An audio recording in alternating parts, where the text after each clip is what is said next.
Bienvenidos a las pláticas de matemáticas para la sociedad. Para mí un placer presentar al doctor José Luis Cisneros, un excelente amigo. Fue mi asesor de maestría, de mí, de la maestra Ángeles, del profesor Daniel Mora, que está aquí presente, nos dio clases a todos. Entonces para nosotros es un gran honor tenerlos aquí en Juárez. Es un gran invitador, siempre está dispuesto para estar aquí presente compartiendo un poquito de lo que él sabe. Y permítanme dar una pequeña reseña de su trayectoria. Fue algo de lo que encontré en su página personal. Investigador en la unidad Cuernavaca del Instituto de Matemáticas de la UNAM. Estudió una licenciatura en matemáticas en la Universidad de Sonora, arriba los búhos. Realizó estudios de maestría en matemáticas en la Facultad de Ciencias de la UNAM. También arriba la UNAM. Posteriormente realizó estudios de doctorado en matemáticas en la Universidad de Warwick, en Inglaterra. Fue Visiting Fellow del Abdus Salam International Center of Theoretical Physics, ICTP, en Trieste, Italia. Posteriormente fue nombrado regular associate también en el ICTP en Trieste. Realizó estancias sabáticas en Columbia University, en los Estados Unidos de América, en Galatasaray, en Turquía.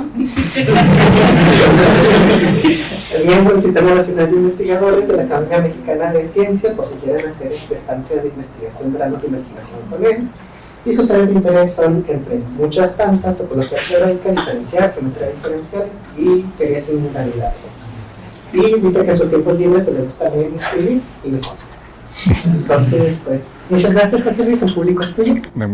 Muchísimas gracias, Isaac. Muchísimas gracias pues, a los organizadores por la invitación y a Isaac por la presentación. Y siempre es un gusto estar aquí en Juárez, pues platicándoles un poco de lo que hago, de lo que me gusta. Y precisamente, digo, a diferencia de la plática que di ayer, que sí fue un poco pues, más matemáticas, un poco más técnica, esta tiene que ver un poco con lo que mencionó Isaac al final de la presentación, de que en mis ratos libres me gusta leer y escribir, y pues esta combina un poco pues ese gusto de escribir con las matemáticas.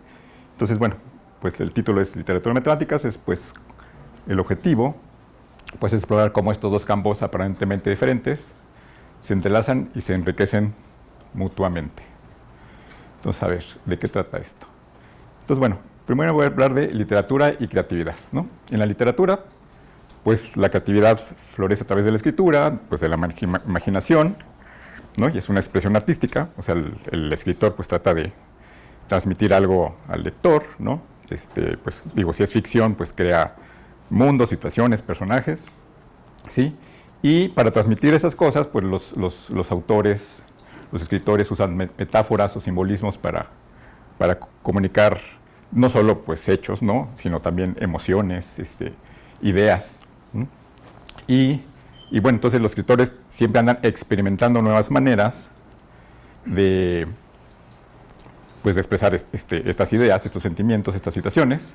Y bueno, entonces aquí les voy a poner algunos ejemplos de obras literarias que han desafiado pues las convenciones que había en su época, ¿no? de cómo transmitir pues estas ideas, estas situaciones, estas emociones mediante la escritura. Entonces uno de ellos famoso es el Ulises de James Joyce. ¿Sí? Esta novela es famosa por su estilo narrativo experimental. Se utiliza mucho el monólogo interior, ¿no? El flujo de conciencia para poner al lector en la mente de los personajes, ¿no?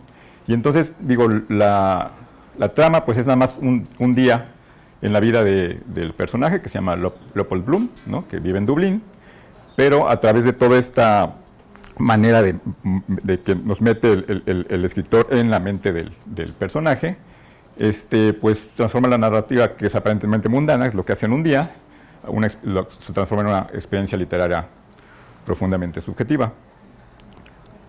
Otro ejemplo, pues es el famosísimo 100 años de soledad de Gabriel García Márquez. Está en el género de realismo mágico y pues desafía las convenciones de la narración lineal, o sea, no está narrado así linealmente, sino brinca de tiempo en tiempo. De hecho, la primera línea ya es así, justo un juego con los tiempos. Y pues esto de realismo mágico pues mezcla lo real y lo fantástico, Es la historia de una familia, la familia Buendía, en un lugar que se llama Macondo, y pues ahí se entrelaza lo maravilloso y lo cotidiano, y pues es lo que pues toda la estirpe de Buendía, ¿no? Todo lo que les pasa pues en 100 años. Otro ejemplo es Rayuela, de Julio Cortázar. También aquí, si uno empieza a leer esta novela, lo que dice es que uno en principio la puede leer de dos maneras. Uno puede leer de la manera tradicional, capítulo tras capítulo, o también sugiere el autor una sucesión de números, que es como sugiere él que puede también uno leer la novela, ¿no? Entonces, como brincando de un capítulo a otro. Lo curioso es que si uno lo lee de la manera tradicional, se acaba la novela y queda un chorro de capítulos sin leer. Si uno lee de la manera que él sugiere saltándolos, entonces uno sí lee todos, ¿no? Y entonces es un pues ejercicio interesante. Entonces es lo que dice aquí: el lector tiene la opción de leer la historia en un orden no lineal, siguiendo las instrucciones del autor, lo que crea una experiencia de lectura única. Y la obra invita a los lectores también a participar activamente en la construcción del significado pues, de lo que está transmitiendo, porque como les digo, depende de cómo uno lo lea, uno pues, lee más o lee menos, ¿no? Y bueno, matemáticas en la literatura. Aquí empiezo con esta frase: literatura y matemáticas siempre había un coqueteo entre ambas. De hecho, Agustín ya acaba de mencionar, ¿no?, cómo cuando surgió la geometría hiperbólica, pues también ese hecho impactó también en otras áreas, como en la literatura, ¿no? Él mencionó una obra literaria en la que se hace mención de ello. Aquí doy ejemplos de la obra particular del escritor argentino Jorge Luis Borges, que en sus cuentos pues siempre hay muchas alusiones a matemáticas. Por ejemplo, en el cuento El Aleph, al infinito; en la biblioteca de Babel, nuevamente al infinito y a la autorreferencia; al libro de arena, a la densidad de los números racionales; en Tlön Uqbar Orbis Tertius, a los sistemas de numeración duodecimal y sexagesimal, por citar solo algunas. De hecho, mañana va a haber una plática sobre la estructura matemática del Aleph de Borges, dada por Manuel Cruz, de la Universidad de Guanajuato. Entonces, pues está interesante ver qué nos platica. Y bueno, también hay una novela, no sé si la conocen, Flatland, de este autor Edwin Abbott, y él utiliza el concepto de dimensiones y de hecho es una novela bastante vieja, desde la época victoriana. Los personajes son triángulos, círculos, cuadrados, ¿no? Y mediante esa historia de seres bidimensionales, hace una sátira de la sociedad victoriana, y también explora la percepción y la limitación del conocimiento, ¿no? O sea, nos explica qué pasa cuando seres bidimensionales se encuentran con un ser tridimensional. Y bueno, también, pues otro ejemplo muy famoso, ¿no?, de Lewis Carroll, ¿no?, que su nombre es como su nombre literario, Charles Ludwig Dodgson, el autor de Alicia en el País de las Maravillas. Pues él era matemático lógico, y en toda su obra siempre incorporó conceptos matemáticos y lógicos, y pues creaba mundos absurdos y llenos de juegos, ¿no?, lógicos. Y por ejemplo hay un poema que se llama el Jabberwocky. Él juega con las palabras. De hecho, como que fusiona en inglés dos palabras para inventar nuevas palabras, y pues de alguna manera recuerdan a la lógica simbólica. Ok, bueno. Luego también hay un libro que se llama Las ciudades invisibles, del escritor italiano Italo Calvino.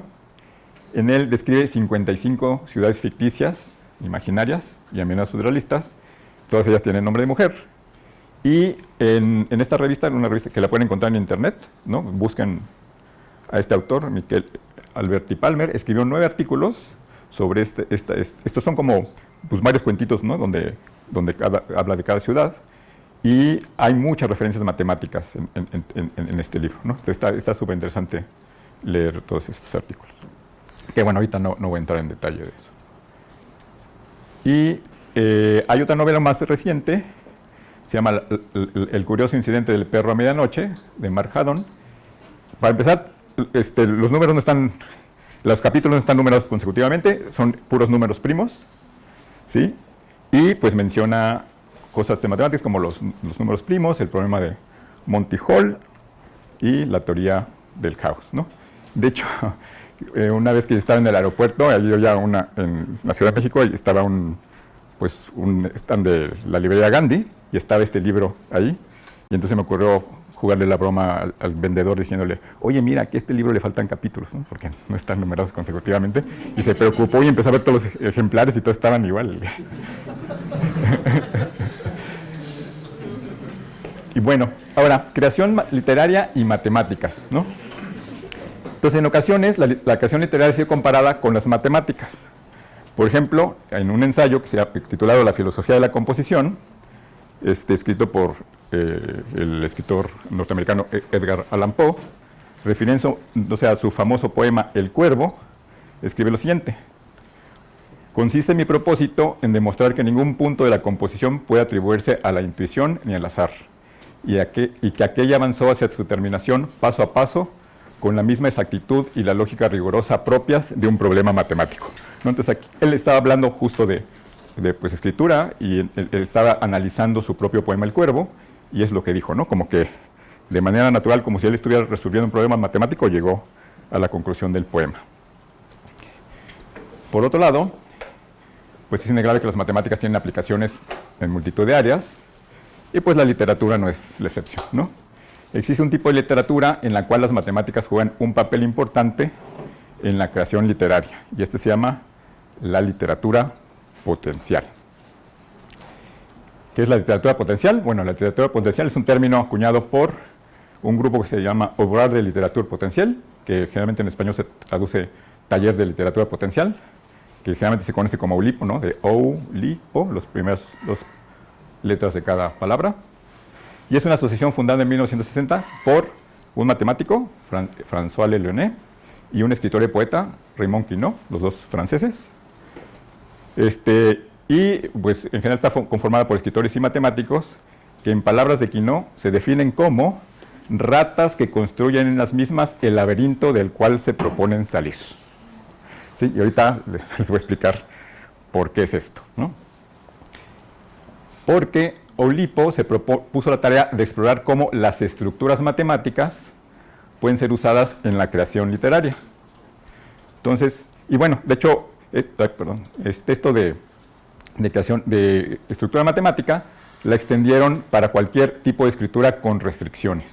Entonces ahorita les voy a explicar qué es esto de escritura con restricciones. Y bueno, en su manifiesto fundacional escriben: llamamos literatura potencial a la búsqueda de formas y de estructuras nuevas que podrán ser utilizadas por los escritores como mejor les plazca.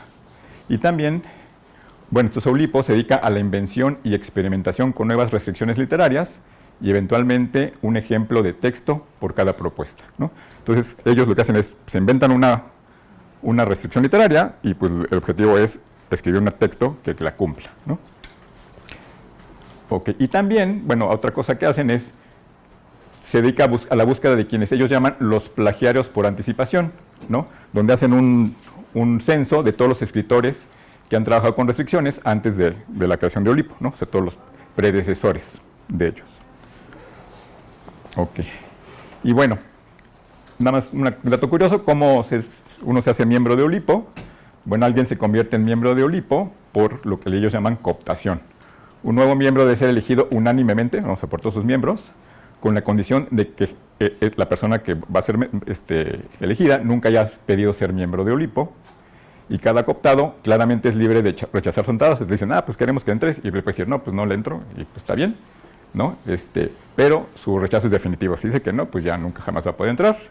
Y sin embargo, una vez elegido, no se puede renunciar, ¿no? Si ya dijo que sí, dice, los miembros continúan siendo oulipianos incluso después de su muerte, entonces son excusados por causa de deceso, ¿no? Entonces le dicen, no hay problema si no vienes a la reunión si ya te moriste, ¿no? Okay.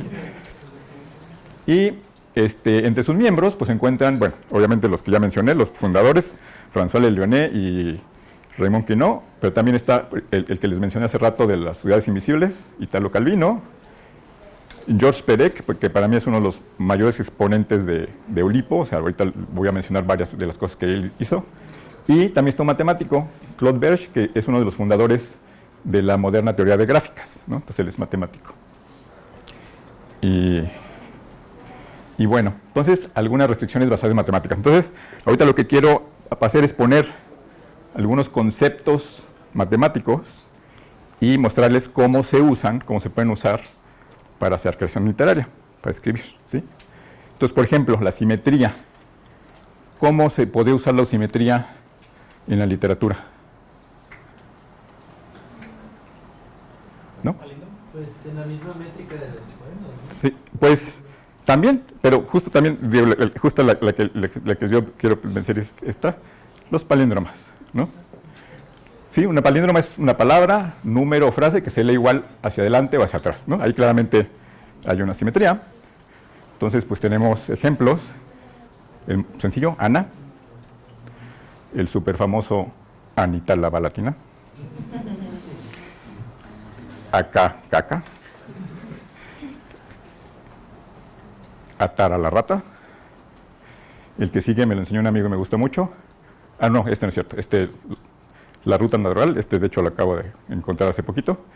El que sigue me dijo un amigo, noto giboso ese oso bigotón. Y bueno, me inventé uno que usa mi apellido, Asesoren, Sicasa, Cisneros, César. Y bueno, no solo necesariamente tienen que ser frases cortas, ¿no? También podemos tener todo un poema, ¿no? El poema de Dario Lanzini, Amor Azul, ramera de todo te di, mariposa colosal sí, yo de todo te di, poda la rosa, Venus, el átomo como tal, es un evasor alado. Pide, todo te doy, isla, sol, ocaso, pirámide, todo te daré, mar, luz, aroma. Y si lo leen al revés, pues dice lo mismo, ¿no? Amor, azul, etcétera, ¿no? Todo una palíndroma, ¿no? Entonces está sorprendente, ¿verdad? Pues no tanto como lo que hizo George Perec, que es el que le digo que es el máximo exponente de Oulipo, donde hizo el siguiente, que se llama, bueno, él es francés, entonces está en francés, la Gran Palindrome, ¿sí? Que bueno, aquí un poquito, este es nada más el comienzo y el final, pero aquí en medio hay muchas cosas. Entonces, para que vean, aquí está, ¿no? Es Translineal Palindrome, Translineal Palindrome, Neige Bagatelle dirá Hercule, Neige Bagatelle dirá Hercule, y así, hasta aquí dice nos albatros, y esta palíndroma tiene 1247 palabras, son casi 3 cuartillas. Y la pueden encontrar en esta dirección URL, que además es palindrómica.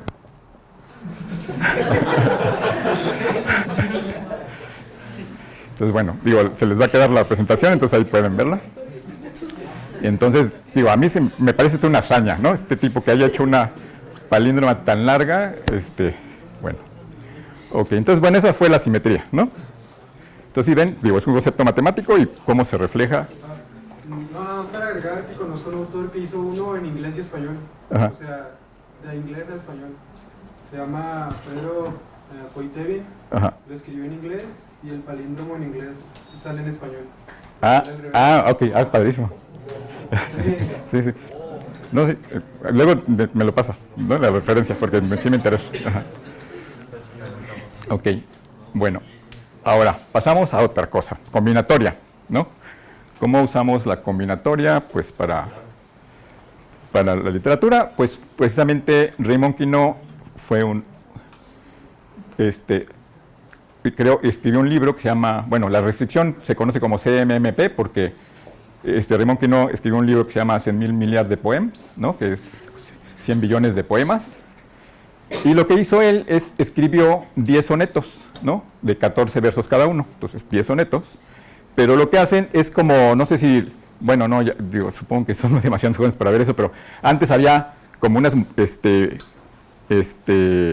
como muñequitas de papel que se recortaban así la cabeza, el vestido, no sé qué, entonces uno iba cambiando para cambiar los vestidos, pues es así. Entonces, ¿uno qué hace?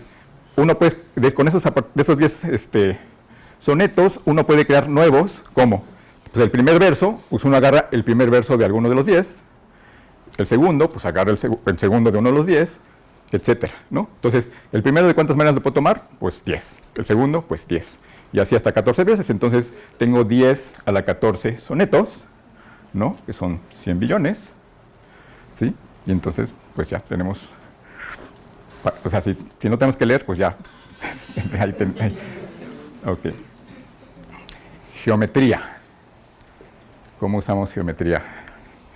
Bueno, pues esta restricción, que de hecho esta la saqué, Oulipo, esta organización tiene una página web, la pueden buscar, y ahí tienen una lista de las restricciones, y encontré esta que me gustó mucho, que se llama Desarguesiano, y pues está basada en el teorema de Desargues, de geometría proyectiva, ¿no? Que pues lo demostró el arquitecto francés Girard Desargues.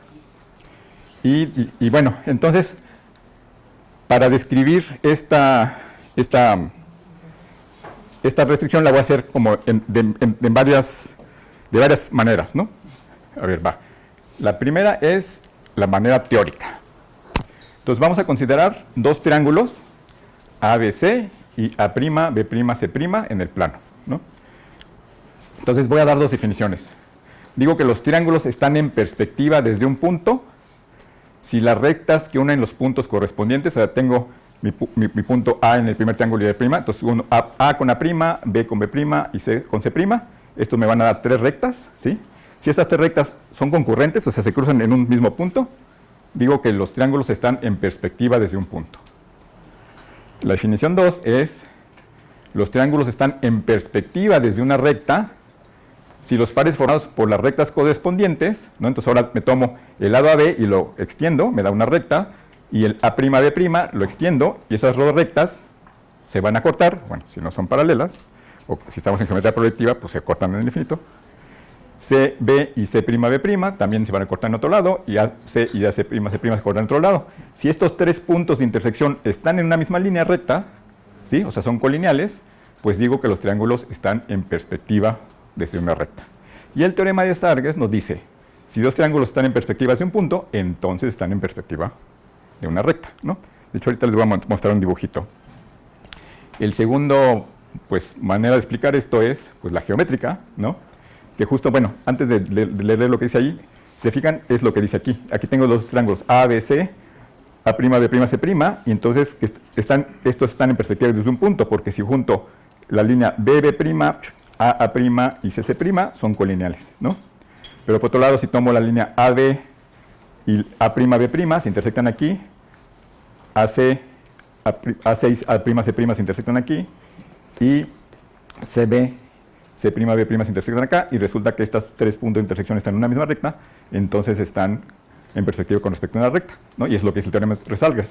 Si estaban en perspectiva con respecto a un punto, pues están en perspectiva con respecto a una línea, ¿no? Pero la manera geométrica de verlo es que en la figura hay 10 rectas, ¿no? Tengo 3 aquí, dados por los lados, ¿no? 3 acá, son 6, más estas 3, son 9. Y la recta está, donde están los puntos de intersección, son 10. Tengo 10 rectas y 10 puntos, ¿sí? Son, bueno, pueden contarlos, son los 3 lados del triángulo, los otros 3 lados del triángulo, estos 3 de aquí están en la recta son 9, más este punto son 10. Y lo que pasa, la configuración geométrica es que cada uno de los puntos está sobre 3 rectas, ¿no? Por ejemplo, pues está en estas 3 rectas, ¿sí? Pues está en estas 3 rectas, etcétera, ¿no? Y cada una de las rectas pasa por 3 puntos, ¿sí? Ok. Entonces es como el significado geométrico del teorema. Ahora, la versión eulipiana. Lo que hay que hacer es reemplazar figura por frase, recta por palabra y punto por letra. O más generalmente, reemplazar figura por texto, recta por frase y punto por palabra, etcétera, ¿no? Entonces, bueno, si no les quedó claro, entonces viene la versión de instructivo. Escoger 10 letras, ¿no? Que corresponde a los 10 puntos. Escribir una frase de 10 palabras, ¿no? Que cada palabra es una recta, entonces una frase de 10 palabras, donde cada una contiene 3 de las 10 letras, y tal que cada una de las 10 letras está exactamente en 3 de las 10 palabras. ¿Ok? Ejemplos. Entonces, bueno, para poner en contexto, dice, un día caluroso en la playa, May no cumple con el trato. Mar, sed, May sin dar una red, usó uno mío.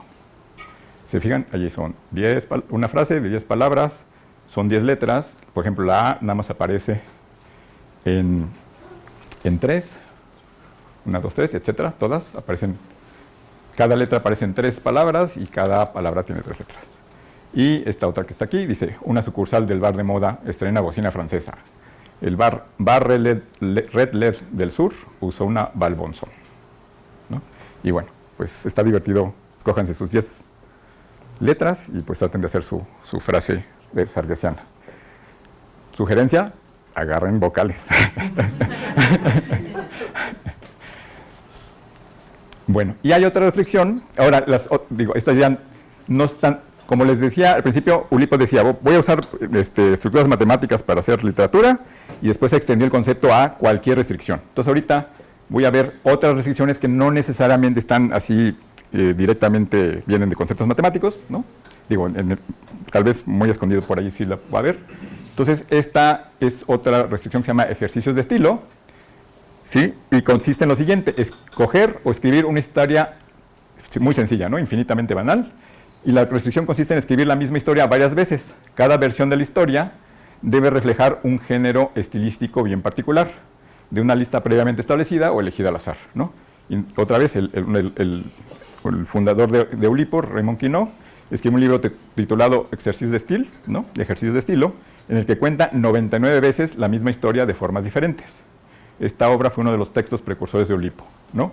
Y entonces, ejemplo de esto, pues es lo que acabo de hacer con el de Sargesiano, ¿no? O sea, estoy explicando la misma cosa, el teorema de Sarges, pero pues en manera de con definiciones, con manera con dibujito, el análogo olimpiano y el instructivo, ¿no? Entonces, si se fijan, este es como un ejemplo de esto que hace él, ¿no? Digo, en este librito lo que hace es una historia así súper sencilla de que un tipo se sube a un tranvía y entonces ve cómo otra persona estaba ahí y llega otro y le pega y entonces empiezan a gritar. Y entonces tiene su versión geométrica y su versión literaria del siglo no sé qué y su versión, entonces escribe de 99 diferentes maneras la misma historia sencilla, ¿no? Y está muy entretenido. Ok. Lipograma. Texto en el que el escritor se impone no emplear jamás determinada letra, tal vez varias. Así se encuentran prohibidas las palabras que contienen esa letra o esas letras. La novela La disparición, de Perec también, del que hizo el palíndromo grandote, es una novela de 300 páginas y está escrita completamente sin la letra E, y la E es la vocal más usada en francés. Entonces también así es. Y por cierto, esta lámina es un lipograma porque no tiene la letra U. Bueno, salvo en la unidad Cuernavaca, pero es un... Ok, entonces ya está. Y bueno, les doy un ejemplo de algo que yo empecé a escribir. Ausencia. Te despiertas y aparentemente nada es singular. Parece un día usual, aunque hay una señal en el ambiente que indica que falta. ¿Quién sabe qué? Más falta. Su ausencia es casi imperceptible e intentas rechazar ese sentir y seguir tus actividades habituales. Nada más intentas, sin alcanzar a desechar esa imagen de ausencia que se mantiene en el ambiente. Bueno, no alcancé a poner todo el texto, pero este es un lipograma y no estoy usando, ¿qué letra? La O, exactamente. Luego están los monovocalismos, que son textos en el que al revés se impone emplear solamente una vocal. Y entonces la novela Le Revenant de Perec también está escritamente solamente con la vocal. Entonces él hizo las dos cosas, escribió una que no usó la E y todas las E's que se ahorró las puso en otra novela. Y también hay un librito que se llama Las vocales malditas, de un escritor mexicano que se llama Oscar de la Borbolla. Son 5 cuentos, escritos cada uno con una vocal, y los títulos son La cantata Satanás, El hereje rebelde, Mimi sin bikini, Los locos somos otro cosmos y Un gurú vudú. Y estos cuentos me gustan mucho, salvo que obviamente en español está súper difícil escribir algo con U, entonces ahí hace trampa él. Él escribe algo y nada más cambia todas las vocales por U, entonces es como cuando blumus, así como un ruñuños, ¿no? Así. Y entonces ya ahí, bueno, pero de todas maneras, pero sí están súper bien logrados los demás. Y pues un ejemplo de un monocausismo que escribí: prólogo pomposo, todos somos poco ortodoxos, Lord Roy Johnson, doctor cosmólogo corso, orondo snob con ropón costoso, hoy tomó otro oporto, pronto roncó sonoro como oso, soñó con monótono cosmos monocolor, fotón o protón color oro. Comodoro Montforrón, blondo zoólogo borgoñón, lo logró, montó So World, rocoso, boscoso, con olmos frondosos con troncos corvos, con 8 monos fofos, loro glotón, condorosco, potros toscos, 2 dodos bobos, lobos roñosos, moscos octópodos, moscón ponzoñoso, pollos gordos, toros broncos, topos sordos, zorros rojos con jolopos olorosos, 2 tortos los pócholos. Y bueno, sí que, pero ya no ocupo. ¿Se salió? Ah, ok, y bueno, entonces, pues está esta pregunta de restricción y citatividad, ¿no? Se puede argumentar que al dar restricciones para escribir, también se restringe la creatividad del autor, ¿no? Pero, pues, los miembros de Oulipo piensan todo lo contrario. Entonces, por ejemplo, lo que dice George Perec, dice, básicamente me doy reglas para ser totalmente libre. Y Raymond Queneau dice lo siguiente: otra idea falsa que hay actualmente es la equivalencia que existe entre la inspiración, la exploración del subconsciente y la liberación, entre azar, automatización y libertad. Pero esta inspiración, que consiste en obedecer ciegamente a todo impulso, es en realidad un esclavismo. El clásico que escribe su tragedia observando un cierto número de reglas que conoce es más libre que el poeta que escribe aquello que le pasa por la cabeza y que es esclavo de otras reglas que él ignora, ¿no? O sea, tal vez las restricciones son inconscientes, ¿no? Es mejor tenerlas, pues, claras, ¿no? Y pues también consideran que las restricciones formales son un poderoso estímulo para la imaginación, ¿no? O sea, ¿cuántas veces no vamos a escribir algo, estamos en la página en blanco y ¿qué escribo? ¿Y cómo empiezo? ¿No? ¿Sí? Porque tenemos, pues, en principio, absoluta libertad de escribir lo que queramos, ¿no? Pero si tienes una restricción, pues, ¿cómo empiezas? Por ejemplo, que nada más puedes usar pues empieza a usar qué palabras hay con ahí, empieza a poner, y entonces allí uno empieza a imaginarse cosas y empezar a sacar, ¿no? Entonces, el escribir con una restricción puede ser muy difícil, pero al mismo tiempo, como un hilo de Ariadna, invisible, la misma restricción nos va guiando y muchas veces es más fácil comenzar a escribir usando lo que es permitido. La sensación de querer escribir algo respetando una restricción se asemeja a tener un problema matemático y tratar de resolverlo, y una vez que se logra el texto, uno se percata que se llegó a él tal y como Poe lo dice, con la misma exactitud y la lógica rigurosa propias de un problema matemático. Entonces, a ver, propósitos, sueños, anhelos. Crea propósitos concretos. Sueña anhelos irreales. Piensa sueños abstractos. Los crea irreales. Los sueña abstractos. Los piensa concretos. Crea anhelos abstractos, sueños concretos, piensa propósitos irreales. ¿Qué me motivó a escribir esto? El reto de poder hacerlo y la satisfacción de haber salido del laberinto olipiano, aunque el lector, al leerlo, no imagine que para escribirlo tuve que entrar en él. ¿Sí ven qué restricción es esta?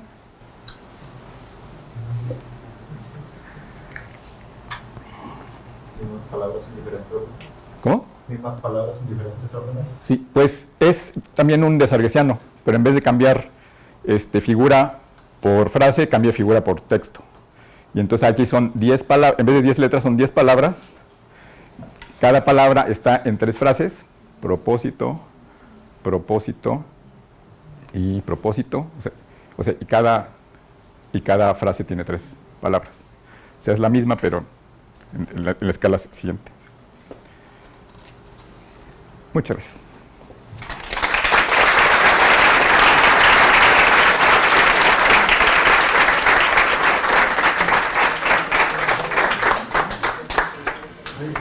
Muy bien. ¿Alguien desea preguntar algo al doctor José Luis Cisneros? ¿Hay alguna pregunta? El poema francés, el que era la gran Palíndromo. ¿sí tiene sentido toda la así que Sí, toda sí, la sí, acción sí, sí, sí. Ok, Sí, de hecho, te digo, este cuate era súper buenísimo. Cuando sacó la novela que no usa o sea, la gente la leía y no se daba cuenta que no tenía O sea, pues era una historia y pues leían la historia, ¿no? Digo, obviamente la que tiene por ahí, pues ahí sí es claro, ¿no? Pero sí, era un maestro de las palabras, ¿no? Bueno, en francés, ajá. Sí. Y bueno, hay muchísimas restricciones. Digo, en la página de Oulipo ellos tienen una lista, pero también hay un libro que publicaron es una como enciclopedia, se llama el Compendio de Oulipo, y ahí vienen, es como una enciclopedia y vienen ahí, por orden alfabético muchas de las restricciones y todas las obras que se han escrito, y está súper interesante. ¿Alguna otra pregunta? Oye, nada más por curiosidad, así como nos mostraste de autores de literatura que usan matemáticas o ideas matemáticas para hacer sus obras, ¿hay algún matemático que haya escrito así como un poemario, pero usando puras matemáticas? O sea teoremas, definiciones o cosas así. La respuesta es sí, y de hecho, qué lástima que no me recordé cuando estaba haciendo esta plática. En una plática vi que hay un teorema en el que lo demostró lo escribió como poema, y de hecho, pero ya ahorita no recuerdo exactamente, pero sí hay un poema en el que pues el enunciado del teorema es un poema, y de hecho hay como 2 versiones o algo así. Déjalo, busco y te lo mando, pero y de hecho también otra que bueno que lo mencionas, hace poquito estuve en la biblioteca, me encontré un libro que trata sobre las ecuaciones de tercer grado, que en Italia antes fue justo el duelo que hubo entre Cardano y Tartaglia, porque antes pues justo no se sabía cómo resolver ecuaciones de segundo grado sí, desde los babilonios, pero tercer grado no, y entonces Tartaglia encontró algunas maneras, fórmulas para resolver algunas, y entonces antes hacían duelos, así como que, y entonces se ponían problemas unos a otros y apostaban dinero, y bueno, la historia es súper interesante, de hecho deberían hacer una película de eso, ¿no? Pero relacionado con tu pregunta, Cardano invita a Tartaglia a Milán, ¿no? Tartaglia estaba en Venecia, y le ruega, por favor, dime tus fórmulas, ¿no? Porque ya había ganado y pues el otro le decía que él las quería publicar después, y, ¿no? Total que él dijo que le iba a presentar al gobernador de Milán, ¿no? Para que le diera un superpuesto y no sé qué. Total que lo convenció, con la promesa de que no se lo fuera a decir a nadie, y la manera, el algoritmo para resolver la ecuación, Tartaglia lo tenía en un poema. Y entonces, así como que le dio el poema ahí, o sea, como que le dio el tablero a Cardano, y pues ahí está, y pues tú descifralo, ¿no? y bueno, terminó mal porque Cardano publicó, dándole crédito a Tartaglia, aunque sí le dio crédito, pero el otro se enojó mucho porque dijo, tú prometiste que no ibas a hacer nada. Y bueno, pero esa es otra historia. Ajá. Pues te lo comentaba porque luego de cotorreo yo les digo a los alumnos que para que se aprendan las fórmulas, lo piensen como un poema, ¿no? Claro. Les digo, la suma de la traza de la suma es la suma de las claro, trazas, claro. ¿no? Ajá. Y de cotorreo les digo, pues vamos a hacer un poemario matemático. Claro, ¿no? claro. Todas esas, Ajá. Pues esta tarea fabulosa, sí. Ajá. Entonces a lo mejor alguien, bueno, ya dijiste, ¿no? De que sí. hasta una Sí. demostración, ¿no? Sí. Ajá. También hay unos autores que han escrito, pero no sé si son novelas, Luis Montejano, Ajá. Ian Stewart también, son matemáticos. Ellos son matemáticos, sí. Pero meten matemática ahí en sus obras. Pues yo de Ian Stewart más bien conozco sus libros sobre matemáticas, pero no que haya escrito alguna novela. O sea, él es súper divulgador de matemáticas inglés. digo, sí, y también tiene como libros de texto que son muy buenos, pero no sé si tenga así como novelas. Ujú. Sí, pero digo, aquí en Olipo, digo, en el grupo son también matemáticos. También hay una, creo que es Michelle Odan, que es una investigadora que hace cosas de geometría simplética y todo eso, está en ese grupo. O sea, sí hay matemáticos así top que están y escriben cosas literarias, ¿no? Ujú. Pero en general es más la tendencia de que un autor de literatura haga una mejor obra Pues, que un matemático, ¿no? pues, digo, pues sí, Sí, supongo que sí, claro, pues se piden el oficio de la práctica, claro. Claro, Ujú. muy bien. Pues justo lo que iba a preguntar era respecto a si los fundadores tenían algo que ver o eran como matemáticos teóricos o algo así, porque justo esa propiedad, o sea, esa forma de ver, cambiar la palabra de punto a letra, Ajá. es muy, muy de la teoría de modelos. Ajá, ok. O sea, yo pienso que si ellos conocieron o vieron esa idea o ese patrón, pues deben de ser alguien que sí hayas tenido esa ¿cómo se llama?